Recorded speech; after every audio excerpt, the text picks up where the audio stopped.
সরকারের হস্তক্ষেপে বাড়ি ফিরলেন সঙ্গীতা। বাড়িতে দেখতে গেলেন চুঁচুড়ার বিধায়ক। চুঁচুড়ায় চিকিৎসকের ভুলে কেটে গিয়েছিল ট্রান্সভার্স কোলন, পেট থেকে মল বেরিয়ে আসছিল। চিকিৎসার জন্য যেতে হয়েছিল কলকাতার নামী বেসরকারি হাসপাতালে। সেখানেই পাহাড় প্রমাণ বিল দিতে না পারায় ছুটিও মিলছিল না। বিষয়টি মুখ্যমন্ত্রীর কাছে চিঠি মারফত জানাতেই মিলল সাড়া।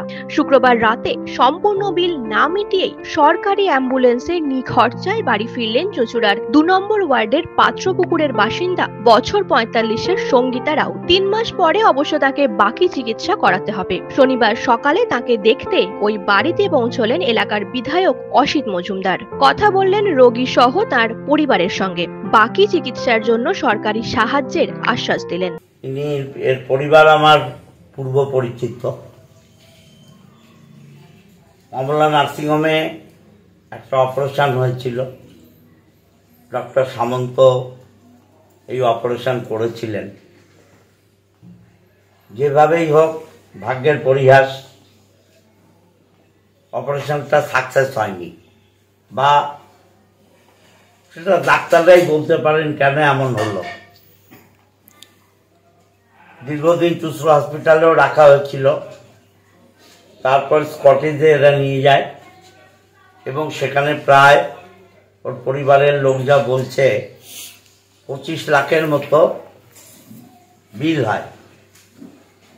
এদের মেডিক্লেম এবং আত্মীয় স্বজনের কাছ থেকে হেল্প নিয়ে 11 লাখ, 11.5 লাখ এরকম টাকা এরা জোগাড় করে। 3 দিন আগে এদের ছুটি হয়েছে, কিন্তু টাকা জোগাড় করতে না পারার ফলে পেশেন্টকে রিলিজ করতে পারছিল না। তারপরে এরা নবান্নে যোগাযোগ করে, চিফ মিনিস্টারের সাহায্য নেয় এবং চিফ মিনিস্টারের আশীর্বাদে, স্নেহে সরকার এই বাকি টাকা ব্যবস্থা করে কথা বলে। এবং ভদ্রমহিলা সঙ্গীতা রাউত, যার পরিবার আমার পূর্ব পরিচিত, তিনি বাড়ি এসছেন। আমি খবর পেলাম আজকে সকালে। আমি এখানে একটা অনুষ্ঠানে এসেছিলাম। আমি আমার 2 নম্বর ওয়ার্ডের কাউন্সিলর রঞ্জন রাহা আমার সাথে ছিল, দীপঙ্কর ছিল, আমাদের এই 1 নম্বর ওয়ার্ডের সুদীপ ছিল। আমি বললাম আমি এই বাড়িতে যাব এবং ওনার সঙ্গে দেখা করব। হ্যাঁ, আমার উদ্দেশ্য ছিল ওনার শারীরিক অবস্থা জানা। পরিবারের লোক বলছে আরও 3 মাস বাদে একটা বড় অপারেশন হবে। সেই অপারেশনেও আমি বলে গেলাম যে এস্টিমেট করে আমাকে দিতে, চিফ মিনিস্টার রিলিফ ফান্ড থেকে। এবং আমাদের এমপি আছেন রচনা বন্দ্যোপাধ্যায়, তার মাধ্যমেও এই টাকা, এই 11 লাখ টাকা যে পরিবারে চলে যায় তাদের আর কি থাকে। অতএব এর পরের চিকিৎসাটা যাতে সরকারি খরচে হতে পারে সেটা আমি দেখব। আমাদের এখানকার, আমাদের দলের যিনি দেখাশুনো করেন, আমাদের দলের সভাপতি শিবু দাস, সেও এসছে। আমরা এই পরিবারের সঙ্গে আছি। পরিবার সূত্রে খবর, গত ডিসেম্বরে শ্রীরামপুর ওয়ালস হাসপাতালের কর্মী সঙ্গীতার পেটের সমস্যা শুরু হয়। চিকিৎসার পরে জানা যায় গল ব্লাডারে স্টোন, অস্ত্রোপচারের প্রয়োজন। এরপর ইমামবাড়া হাসপাতালের প্রবীণ শল্য চিকিৎসক প্রকাশ সামন্তকে বাইরের চেম্বারে দেখান।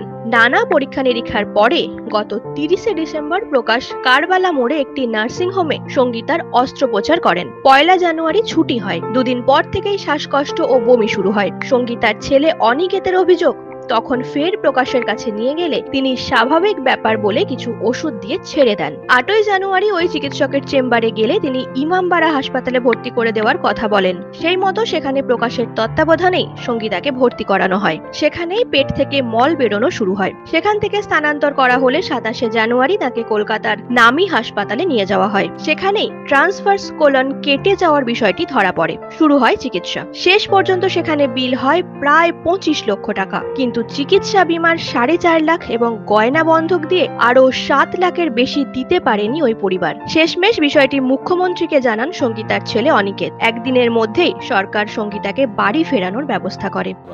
আমরা মাননীয় মুখ্যমন্ত্রী, আমাদের মানে স্টেটের মুখ্যমন্ত্রী যিনি, ওনার কাছে আমরা চিঠি দিয়েছিলাম। একটা চিঠিতে আমরা যতটা পেরেছিলাম ততটা অ্যামাউন্ট দিতে পেরেছিলাম ওখানে, আর পারিনি, পেরে উঠছিলাম না।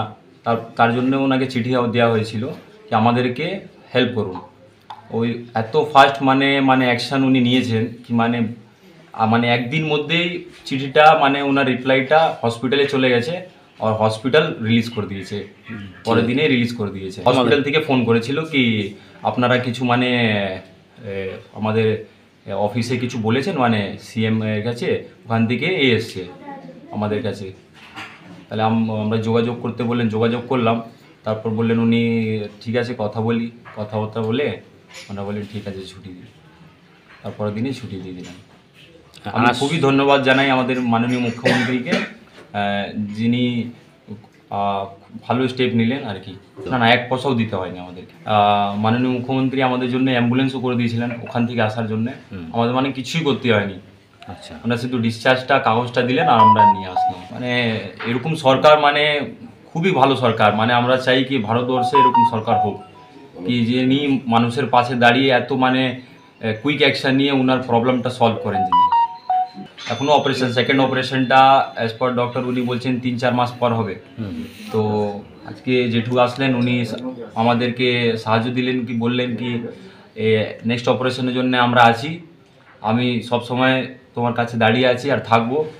তাহলে নেক্সট অপারেশনে উনি বললেন কি যা হবে তুমি আমাকে বলবে, আমি 100% তোমাকে হেল্প করবো আর কি। অনেক আমি পেয়েছি, রিলিফ পেয়েছি ওনার এই কথাগুলো শুনে। অন্যদিকে মুখ্যমন্ত্রীকে পাঠানো চিঠির অনুলিপি পেয়ে হুগলি জেলা স্বাস্থ্য দপ্তরও চিকিৎসার ভুলের তদন্তে নেমেছে। নিউজ আজ বাংলা, হুগলি। নিঃসন্তান হওয়ার কারণ স্বামী বা স্ত্রী যে কেউ হতে পারেন। আইভিএফ এর অ্যাডভান্স সায়েন্স আর এক্সপার্ট কেয়ার লক্ষ লক্ষ কাপেলের স্বপ্ন সার্থক করেছে। তাই বন্ধাত্বকে হারাতে আপনাদের অবশ্যই আসতে হবে আরামবাগ প্রাণ আইভিএফ ফার্টিলিটি সেন্টারে। এখানে চিকিৎসা করিয়ে অনেক দম্পতি সন্তানের মুখ দেখেছেন। আমাদের ঠিকানা আরামবাগ, বসন্তপুর, আমতলা, বিবেকানন্দ পল্লী, 2 নম্বর রেলগেটের পাশেই। মোবাইল নাম্বার 7865858781 অথবা 7908098172।